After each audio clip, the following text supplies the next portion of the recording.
Let's talk about Terry McLaurin.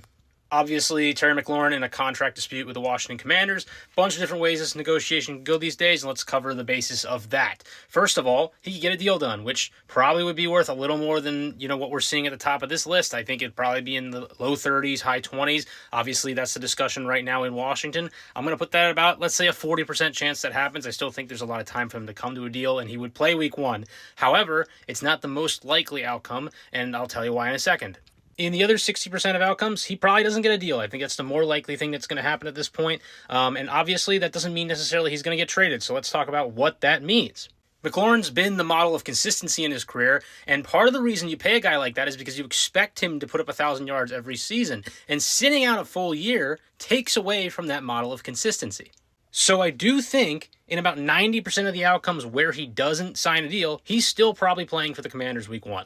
Now, another part of this is I think there's probably a 50-50 chance they do a little adjustment to his current deal. This is a new trend we see with contract negotiations in August. Sometimes when a guy's making less than he wants, I think McLaurin's at around the $15 million number, could be wrong about that, they could go ahead and say, hey, we'll throw you 22 this year just so you feel better about this one-year deal.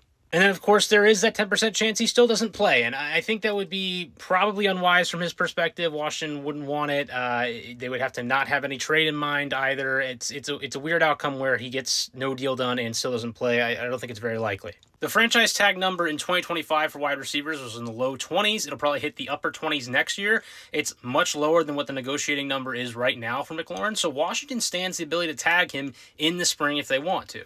And because of this, Washington really has contract control through the spring and is really the reason why I think there's like a less than 1% chance he gets traded now in August. If he's going to get traded, it'll be in the spring when they can hopefully get another year of play out of him and have a more reasonable market for what his trade value would be. The thing about this time of year is if you're going to trade a guy, you're expecting to have a receiver in return. So you would need a starting receiver in exchange for him in a trade. Or if you're doing draft capital, all draft capital right now is inflated because of the draft not being for another 9 or so months, right? So a first-round pick has less value now than it would later in the season when you know what pick it's going to be. So a second-round pick might not get it done now, whereas it might get it done in March.